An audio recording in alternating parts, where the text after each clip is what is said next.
talk about what type of fuse you need to replace in your home.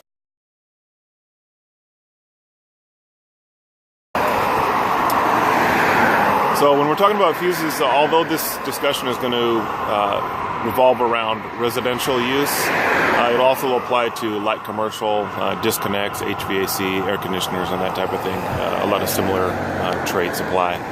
So in your home, we're talking about the old type of fuses, with a screw-in type base. They're small. They look like the base of a incandescent bulb, and it screws into a socket. It's an old design. 40, 50, 60 years old. Many older houses still have them in larger cities. But a lot of people replace their fuses and do so incorrectly, and it's just something that's been done over the years. So if you have a fuse that is blown out or is blowing out often, the way you can determine what type of fuse you need is to look at the face of the fuse. So you can look at it inside the fuse holder or the box, or you can unscrew it and take it out and look at it all the same. So many older fuses are just a glass face. If you look at that face, you'll see the imprint of the size of the fuse, which is in amps or A. It'll say AMP or A next to a number like 15 amp, 20 amp, or 30 amp. Some newer fuses will have, it'll be like a metal encasement where it's printed on the metal, or it might even be a paper, like a sticker basically on the face of it with the size of the fuse imprinted. Now if it's an older fuse, it might be very difficult to read. If there's no label or number or anything on it anywhere, and it could easily be confused with any other fuse of the same size. And so it's important to get the correct size of fuse for the circuit that you're replacing the fuse on. So without that information on the fuse, there's a couple other things you can do. First of all, you can look at the equipment itself, and that means the fuse box or the panel that it's in. Newer equipment will have a label in it, and the label will tell you about the brand, the size, and type of fuses that it takes. It'll be a sticker on the door or inside the cabinet somewhere.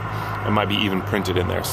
But older equipment, because it is so old, most times it's actually worn off or fallen off, or the adhesive has caused the label to fall off. It might even been burned over the years or something like this, or someone peeled it off or something. So it may not be in there. That information might not be in there. The other thing you might see, which is not quite as common, but it should be in there, is some kind of a list that describes the circuits, the circuit numbers, or the size of the circuits. For example, circuit 1 for kitchen lighting, 15 amps as an example. Circuit 5, garage outlets, 20 amps as an example. That's not too common except for in newer homes, but it is possible that it might be in there. So the last thing that you can do, if you don't have any of this information, or if you see a fuse that you might think that is oversized, as a matter of fact, if you see a fuse that's 30 amps, I can almost guarantee you that it's oversized. Most fuses in homes nowadays are oversized, just because over the decades, people get tired of replacing the fuses and they'll put a larger fuse in incorrectly so that it won't blow out as often. And that creates another type of hazard. It's actually a fire hazard, safety hazard, which I would never recommend, nor would any electrician recommend that you oversize the fuse when you replace it. So it's quite likely that over the years, the fuse has been replaced with a larger fuse than it's supposed to have, and I would, even in that case, I would recommend that you go back and get the correct size of fuse in that situation. So is what you can do is, if you still can't identify the fuse, or if you see a fuse that looks like a 30 amp fuse, it's very rare that a 30 amp fuse would be used in a home, if at all. They generally should be 15 or maybe 20 amp fuses. Nonetheless, if you look at the wire size,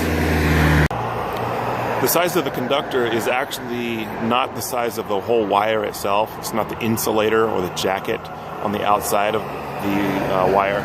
It's actually the metal part, the copper, or in older homes, the aluminum conductor itself. It's the size of that conductor. And you can measure that either by looking at it, if you're good with sizing, but some wire sizes can look similar.